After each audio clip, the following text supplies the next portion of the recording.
Alassane Ouattara et l'Ukraine recrutent-ils des jeunes Ivoiriens pour les former afin de combattre et de déstabiliser les pays de l'Alliance des États du Sahel?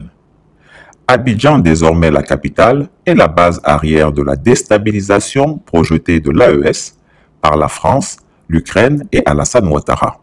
C'est le prix du 4e mandat. Nous sommes déjà à la 2e semaine d'un affrontement d'une rare violence entre l'armée malienne et les combattants de Wagner d'une part et les rebelles islamistes des groupes terroristes SEMA et du JNIM d'autre part. Les événements sont alarmants d'abord pour la région du Sahel. Cependant, s'il reste sous l'effet de la rampe, c'est avant tout à cause de l'Ukraine.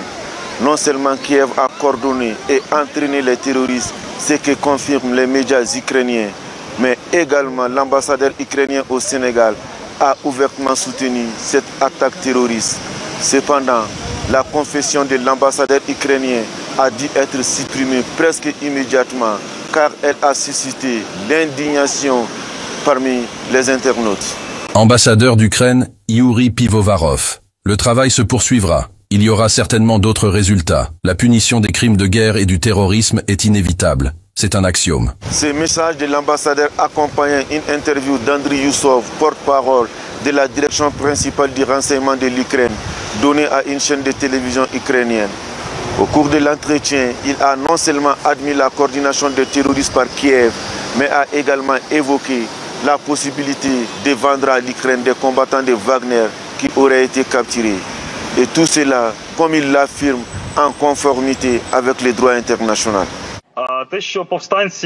Le fait que les rebelles ont reçu les informations nécessaires, et pas que des informations, ce qui leur a permis de conduire avec succès une opération contre des criminels de guerre russes, tout le monde le sait déjà, cela on peut déjà le commenter. Pour les détails, on ne va évidemment pas en parler maintenant. Des informations font état de ce que la Côte d'Ivoire est la plaque tournante d'un recrutement de jeunes Ivoiriens pour mettre en place une milice capable de combattre efficacement aux côtés des terroristes dans la sous-région.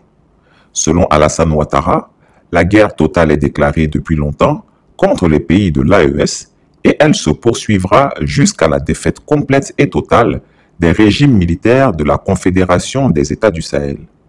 De vrais faux billets d'euros fabriqués par les services secrets français servent à financer cette autre guerre pilotée par le tyran Ouattara contre le Mali, le Niger et le Burkina Faso.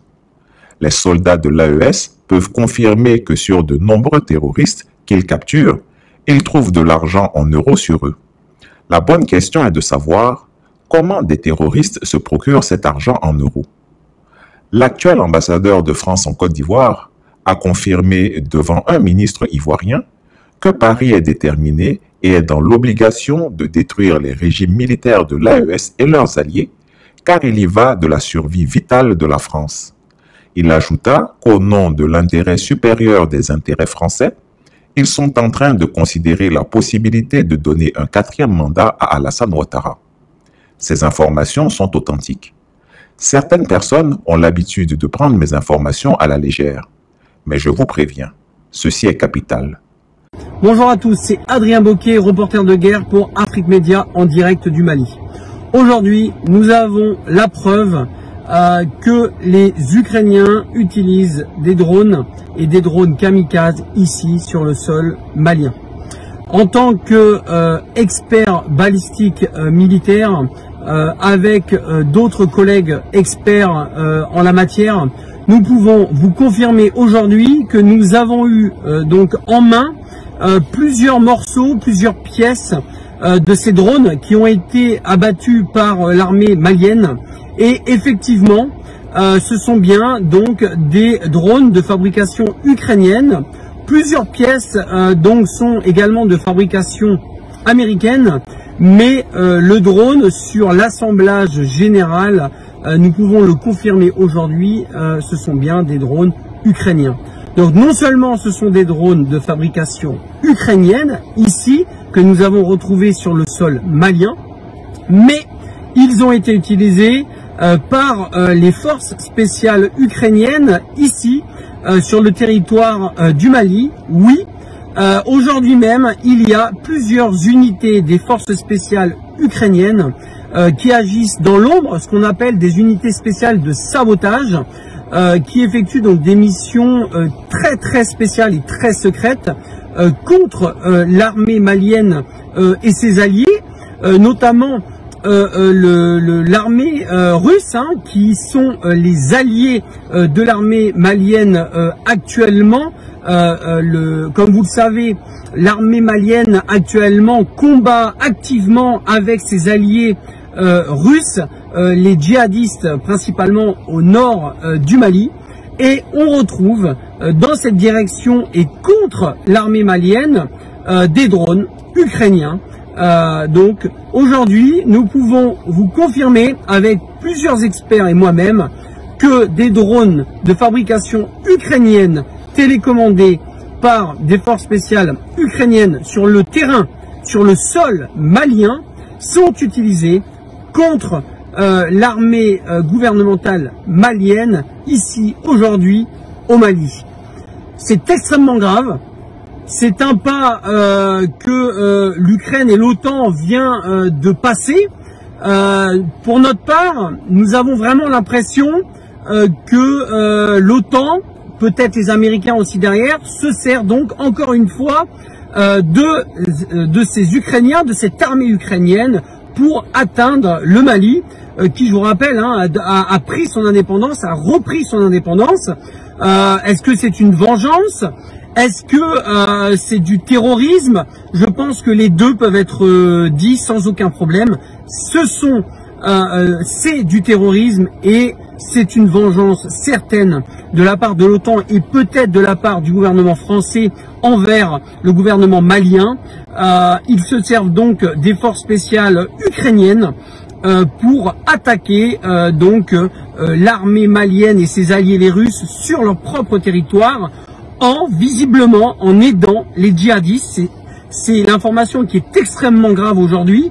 Nous avons donc la preuve aujourd'hui que les djihadistes que combattent l'armée malienne avec les alliés russes, que ces djihadistes utilisent également donc du matériel et des drones kamikazes et d'attaque et de surveillance ukrainiens. C'est extrêmement grave. Et vous le savez, c'est impossible que les Ukrainiens puissent agir tout seuls sur le sol malien. C'est strictement impossible. Nous, en tant qu'experts et reporters de guerre, nous le savons très bien. Nous connaissons ce terrain ici en Afrique, que ce soit le Niger ou le Mali. On ne peut pas intervenir au niveau militairement sans une aide conséquente, c'est-à-dire de l'OTAN ou des Américains.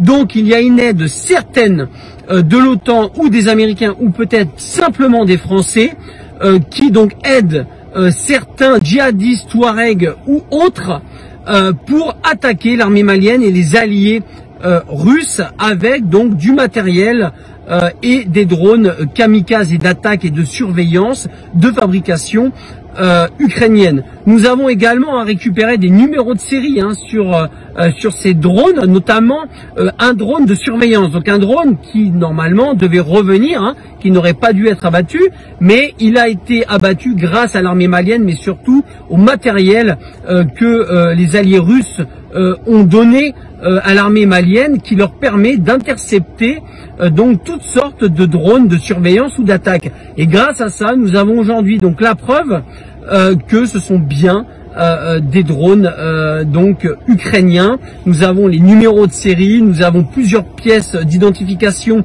au niveau du constructeur et notamment des pièces américaines qui peut être vérifiées sur internet. Ce sont des pièces américaines qui sont envoyées dans des usines en Ukraine où sont fabriqués donc des drones ukrainiens. Tout ça est vérifiable par tout le monde.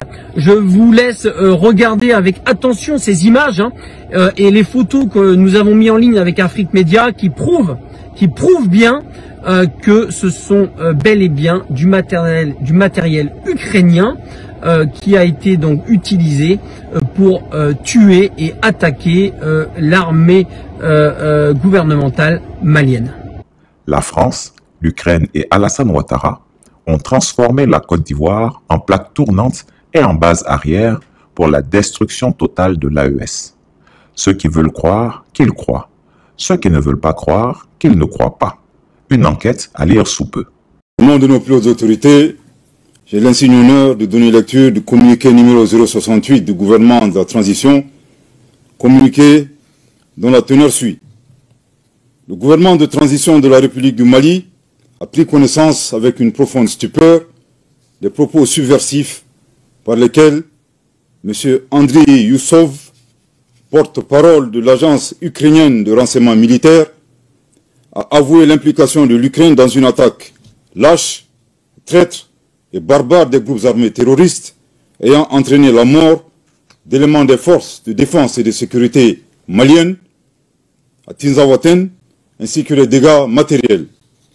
Ces propos ont été renforcés par M. Yuri Pivovarov, ambassadeur de l'Ukraine au Sénégal, qui a ouvertement et sans la moindre équivoque affiché le soutien de son pays au terrorisme international, particulièrement au Mali. Pire, dans leurs commentaires, ces officiels ukrainiens ont annoncé d'autres résultats à venir. Ces affirmations d'une extrême gravité, n'ayant fait l'objet d'aucun démenti ni d'une condamnation de la part des autorités ukrainiennes, montrent un clair soutien officiel du gouvernement ukrainien au terrorisme en Afrique, au Sahel et plus précisément au Mali. Après un examen minutieux de la situation, le gouvernement de transition de la République du Mali souligne que les actes posés par les autorités ukrainiennes violent la souveraineté du Mali, dépassent le cadre de l'ingérence étrangère, déjà condamnable en soi, et constituent une agression caractérisée du Mali et un soutien au terrorisme international, en violation flagrante du droit international, y compris de la Charte des Nations Unies. Le gouvernement de transition de la République du Mali condamne fermement une agression ukrainienne et dénonce cette hostilité des autorités ukrainiennes à rebours de la position de neutralité observée par le Mali, qui a toujours appelé à un règlement pacifique de la crise opposant la Fédération de Russie à l'Ukraine. En outre, le gouvernement de transition de la République du Mali adhère totalement au diagnostic établi par la Fédération de Russie, qui a pourtant mis en garde le monde depuis des années sur la nature néo-nazie et scélérate des autorités ukrainiennes, aujourd'hui alliées du terrorisme international, loin des aspirations de paix et de stabilité du peuple ukrainien. Suite à l'implication reconnue et assumée de l'Ukraine dans l'agression caractérisée du Mali, le gouvernement de transition de la République du Mali décide des mesures suivantes. 1.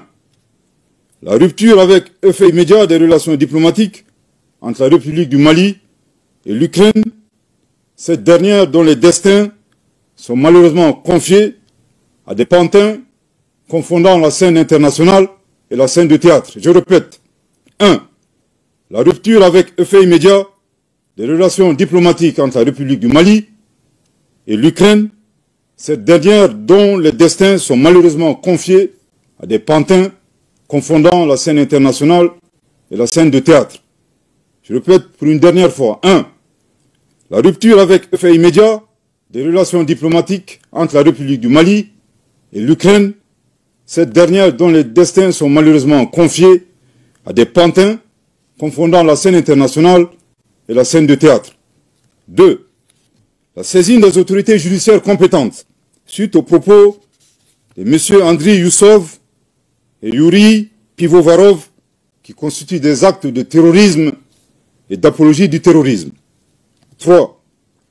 La prise de mesures nécessaires pour prévenir toute déstabilisation du Mali à partir d'États africains, notamment à partir d'ambassades ukrainiennes installées dans la sous-région avec des terroristes déguisés en diplomates. 4.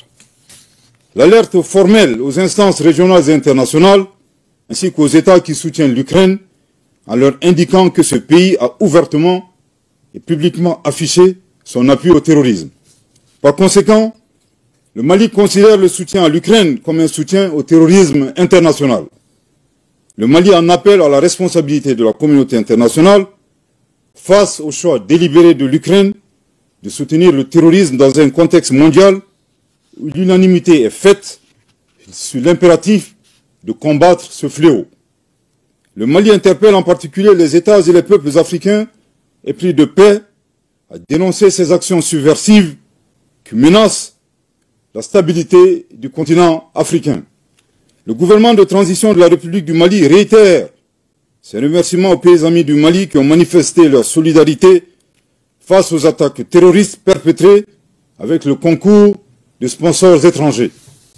Le gouvernement de transition de la République du Mali note que cette agression entretenue par l'Ukraine s'inscrit dans le schéma plus large de certains acteurs qui soutiennent activement et instrumentalisent les groupes armés terroristes, coalisés à des groupes rebelles, à des fins hégémoniques et néocoloniales, et pour briser la dynamique d'émancipation, de reconquête de la souveraineté et du développement socio-économique enclenché par la Conférence des États du Sahel, AES. Les actes d'agression, loin d'atteindre leur objectif, renforcent au contraire l'engagement et la détermination du Burkina Faso, de la République du Mali et de la République du Niger, dans le cadre de la Confédération des États du Sahel, AES, à poursuivre avec plus de vigueur leur marche résolue vers le raffermissement de leur souveraineté et la prise en main de leur destin, pour le bonheur des populations de l'AES. Le Mali s'incline devant la mémoire de toutes les victimes de l'insécurité au Sahel et réaffirme que les crimes perpétrés ne resteront pas impunis. Que Dieu bénisse le Mali et l'AES, fait à Bamako le 4 août 2024. Merci de votre très aimable attention. Chris Yapi ne ment pas. Retrouvez Chris Yapi sur ses deux chaînes YouTube, sa chaîne Dailymotion, Instagram et VK.